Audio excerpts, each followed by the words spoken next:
Hey guys, it's ANicWin, also known as Amy, and happy Wednesday. I hope you're having a lovely day. This is another speed build in Forgotten Hollow. It is, I think, to the right of the build that we just did last Wednesday. And this is going to be a mortuary or a funeral home. You know, whatever term you use, they're the same, they're interchangeable. I think it really just depends on where you live as far as what verbiage you might use or be more familiar with. I did build this on a generic or on a retail lot. Oh my gosh, all of those were wrong. I built this on a residential lot and I'm going to upload it, I think, as a generic community lot because it's not truly a residential. There's no shower, there's no bed, there's no stove.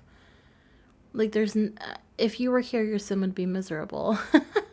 But I mean, you could easily tweak a few things to make it a residential if you really wanted to. But I really just made this for the aesthetic. So it's purely strictly decorative because there's not really any way to operate a business or anything out of here either. But I felt inspired, so I sat down and did it anyway. I am going to upload an unfurnished version of this that will be landscaped as well to the gallery. And I might change up the floor plan a little bit, at least at the top because it's huge. But I am going to upload an unfurnished version and this version just because it is decorative. There's not a whole lot of added gameplay with this. And some people download decorative lots. I do. I download decorative lots just to fill up my world a little bit. But I have a hard time uploading things that you don't get more use out of. I don't know why that is. No one's yelled at me. Or said anything or anything like that, but it just kind of, I don't know, it feels like a little bit of a scam. It's not. I mean, it's not, but it feels like it. So as you can see, I'm doing the floor plan on camera. I also, I believe, do all of the wallpaper and flooring just because it was really simple. It took me like 2 minutes to figure out what the color scheme was going to be in here. I had a very clear idea of what it was going to look like on the interior and not so much for the exterior. I think the exterior took me like, I'm not even joking when I say this, it took me like 5 hours to figure out what style I was going to go for. And I tried like 5, 6, maybe even 7 different shells before I landed on this one, which I know sounds ridiculous, but in Forgotten Hollow, and this could just be me, like the lots are this kind of Transylvanian Victorian appeal, like look, aesthetic, style, whatever word you want to use. And I feel like all of my Victorian homes look the same. It's just not a style that I'm super familiar with building. And it's one that I like them. They're pretty in real life. I think they're really hard to nail in The Sims because of the way that you have to scale things. Proportions do not match up. So if you're following a floor plan, you're gonna have a mansion. And if you're trying to modify a floor plan, you end up with something with really small, funky shaped rooms, which is fine. So the whole reason we're on this tangent is I was trying to do a Victorian home and it just wasn't working out for me. It was looking the same as the one that I had built on last Wednesday, and I just didn't want to replicate that build, so I ended up going with this one. And this is technically by definition a Victorian home. It's missing the spire, it's missing a lot of the details and things like that that you would typically see on a Victorian, but I mean, I'm not one to argue with the internet because I don't know. I've not been formally trained in architecture or design. I don't know. I have to trust that my sources are correct and that they know what they're talking about. So as you can see, we did some of the landscaping already. I just kind of filled in that back corner. I put a little bench. I'm thinking that's where you can sit after you've visited the grave of a loved one, because we do build a graveyard as well. And you can just kind of reflect and enjoy the day. Although right behind this lot is like a cliff and a waterfall type of scenario. So it wouldn't be very peaceful. It would just be like really loud white noise. That's what I imagine, at least. But here we are working on the graveyard. I do place, I believe, 7 graves total. I didn't do any of the debug ones that you can't delete. I did the ones that actually came with the pack, so you can remove them if you don't want them there. Or if you have a sim pass away, like in your actual game and you want to actually use this as a funeral plot, you can't. Funeral plot? That's wrong. Grave plot. Is that right? Grave plot. That feels right. Either way, if you if you want to replace the decorative one with one from in-game, you can absolutely do that. It will not be a headache. Now, I did outline each grave with a low-lying fence. One, that was to give it definition of space, and two, I just kind of liked the way that it looked. I'm going to be totally honest. I do place some grass around it because I imagine like mowing the grass in between these is probably not super, super easy, and it just gave it a little bit more dimension as well. And then, of course, I use terrain paint. You have to add the shadows and all of that stuff. And I go through in just a moment and I add flowers that are in vases to each, well, not all of the graves, but to quite a few. I still imagine that people are coming here and visiting and leaving flowers. I don't think this is abandoned. I don't think this is haunted. I mean, it could be, but I really doubt it. And I don't think it's not in use. I think this is a pretty successful funeral parlor, and you know, people appreciate that it's here in this community. That's my perception. If you don't want to play that way, if that's a little too like heartwarming and you want to go spooky with it, feel free. You can absolutely make a few small changes and this could be like super creepy, which I kind of love. So for example, you could just get rid of the vases and replace some of the decorations around the stone, like the headstones, with like cobwebs and cracks and things like that. You could do a few suspicious stains on the ground. Like you have options. You could do things. I just didn't particularly want to go down the creepy road.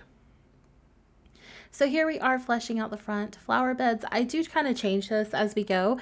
Since this was kind of on the shorter side, I initially decided not to cut out a lot of the decision-making process.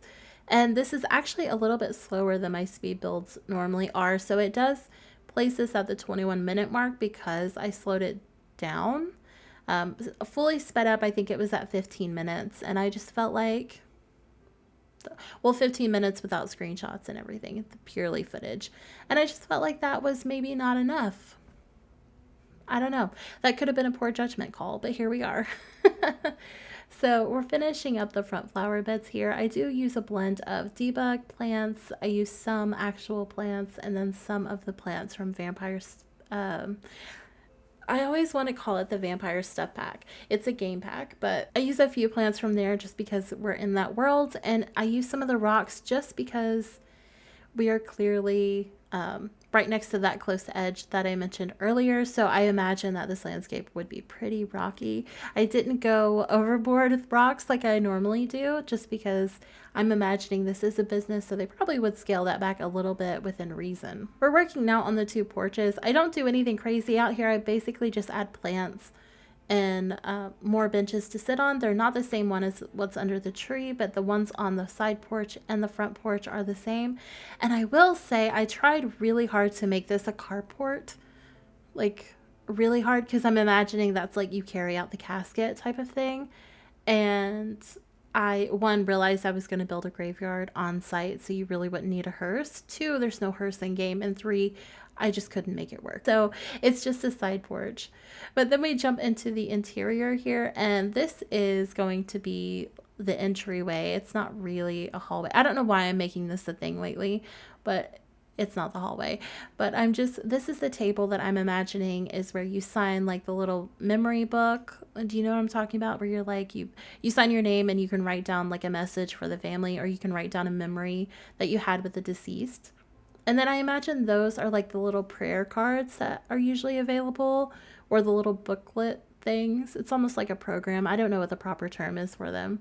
But they'll usually have like a picture of whoever the service is for on the front, and it'll have like a kind of like a schedule of events, kind of, or it'll have like that one psalm is always in there. I can't think of what it is off the top of my head, but they'll have that in there, or they'll have the Lord's Prayer or something like that. That's what I'm thinking those were. Now these two rooms off to the side, I've always called them comfort rooms. I don't know if that's the technical term for them, but they're always quiet. They're kind of secluded. You can go in, sit down, take a breather. There's usually Kleenex. There's usually water or something for you to get refreshed. And there's usually just like a Bible or something so you can sit and quietly reflect. Now, I live in the South, so that might not be everywhere, but it's definitely here. So I just placed a few things and then I mirror imaged this room because I decided it would make more sense for them to be more similar than not. I do change the color swatch of the coffee table and the couch. It isn't anything super significant. I think, yeah, I just use pink and red. That looks pink and red to me. They might both be pink. Anyway, I just changed it just a little bit. Then we jump into the kitchen. I'm thinking this is an employee break room, but it's also a room for, whoever is gathered for the service to kind of put out platters and things like that for the family as they're, not enjoying, but as they're participating in the visitation and the funeral service itself. I give a coffee pot that looks a little bit beat up with some coffee beside it. I like that really old fridge that we got with the Cottage Living expansion pack. And I haven't used it yet. This is my first time using it. And I thought that swatch looked really nice with the vampire cabinets and countertops in this color, which I don't think I've used this color either. And I love it. So that sparks joy for me. I also placed a dish rack and paper towels and things like that because, again, it's a break room, so I wanted it to look like people were using it, but like it's not a full kitchen. I do place this table. I initially went with a rectangular one with just 4 chairs, and I end up swapping it out for a smaller round one, I think, from base game. One, the wood swatch matched the chairs a little bit better, and 2, that rectangular table was just a little too big, and I want to add something into this corner. Initially, I was going to do more countertops, but nah, it just didn't fit the vibe, so I went with a vending machine, and I just placed a little bit more decor. So we go with a trash can, a plant, a couple of wall signs, a little vase of flowers. And shortly here, we're going to head into the bathroom. Now, I don't include a shower because it's not a residential lot. So I make this sort of changing station. I add the growth chart, which is super cute, just for funsies to make it a little bit more whimsical. And a little sanitizing station. There's some diapers. I'm imagining the Kleenex are wipes. There's a bottle because maybe somebody was using it and they forgot to grab it. And then just, the typical bathroom pieces, sink, toilet, mirror. I do include a toddler potty and a full-length mirror as well. I imagine if you're in the bathroom, you might want to check out your full appearance, or if you have a little one that you've had to take to the bathroom with you, that mirror could provide a little bit of welcome distraction while you do what you need to do. Then we're going to head to this other secondary little hallway. I don't really go all out in decorations because I wanted to keep it kind of impersonal, if that makes sense. And then we head into the main room. This is where the service will be held. I place a couple of wardrobes because ones that I've always been in have wardrobes for you to hang your coats and things like that. I moved them because I realized this is where the casket is going to go. So I grab a coffin that is from the bed section that came with the vampire stuff pack. It's not a stuff pack, it's a game pack. I'm always going to do that. I place it on tables. I end up swapping the tables out for one that came with dinette, and I sized down the coffin just because the proportions all looked wrong. I do use this painting easel as a wreath mount holder. I don't know what you would call that either. Wow, I know words, I promise. But I use that to hang the wreath. I also place that vampire podium looking thing. I think it holds like the cure to vampirism. I think that's how you say that. But in this case, that's just a podium. I don't place anything on top of it. It's just like the book where people can play, or the stand where people can place their speeches and whatever else is going to happen during the service. I then place the different plants and things like that. You know how people send flowers. It's typically your friends, work, relatives, maybe you send some. And the casket spread. Now, I didn't do a casket spread because we didn't really have anything that looked appropriate and nothing that looked natural. So I opted out of it, but I did still want this to, make it look like there was a service actively happening. So I kind of played around with colors and textures and things like that, and I settled on this. I really like it. And then I place I think that's the inspiration board, and I do place postcards on it because I'm like, we can pretend that's pictures of the person and their life, and I hated it. I end up swapping that out, and you'll see it in the screenshots. I don't swap it out on camera because I was doing it during a FaceTime with my mom and I wasn't paying attention, and I just happened to not record it. So it is what it is. And then I placed some seating for the audience, for the loved ones, and it is a little bit off center. There are 2 extra chairs on the left hand side. I liked it like that because of the shape of the room, but if that bothers you, please feel free to remove any extra chairs. Then we head upstairs. This is just the stairwell. I decorate this a little bit. Again, I wanted it to be minimal, but I also wanted this to look like it was the transition from, you know, where you hold the service to the business side of it. So in my head, there are 2 partners that own this funeral home. They're both men. I think one is older, one is younger. Maybe they're related, maybe they're good friends, maybe one has been here forever and he's hired on a younger person to help him run it because he's going to retire soon. It could be any combination thereof, but this is the older gentleman's office. I imagine he is very stoic, kind of serious. He is organized. He is very professional. And not to say the other one's not. I don't think he's mean. I don't think he's got an attitude or anything like that. But he is there to do a job and get the job done. And he's going to do it well. He's not very... I don't know how to say this. He's not braggadocious. He's very modest. So he hangs up his diploma, but it's in a corner where you almost wouldn't see it. And that's how he likes it. He doesn't like a lot of attention. Versus his partner here, who is just different. I think they get along well, but this guy is clearly a fly by the seat of his pants kind of guy. He likes to display his accomplishments and his awards, and there's nothing wrong with that.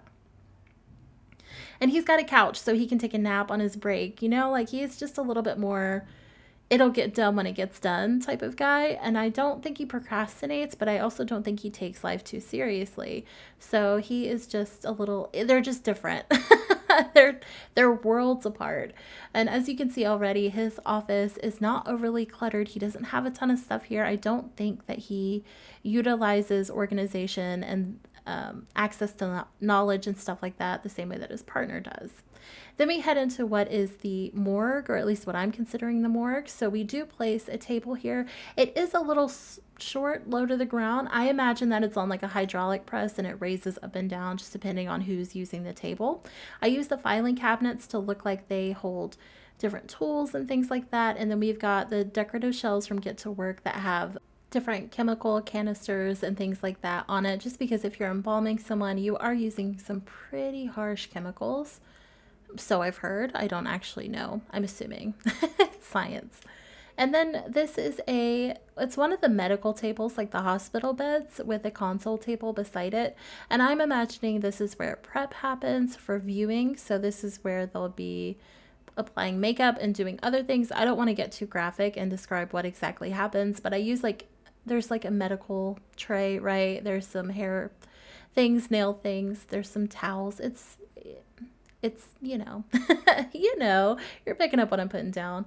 And then this area is where I use mini fridges to create the cool storage. And this is pretty much it for the build, guys. So I'm going to leave you here. As always, feel free to leave a like or a comment down below letting me know what you think. You can also subscribe if that's something that would spark joy for you. I will be posting the screenshots on Instagram if you want to hop over there and check those out. I will see you on Saturday with my next video. And in the meantime, I hope you have a lovely day and a lovely rest of your week. Bye, guys.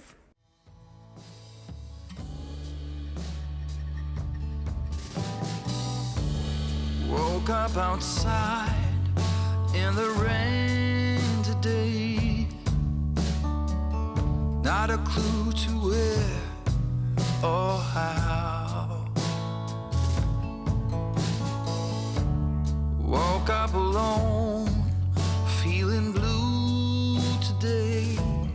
What on earth do I do now? What on earth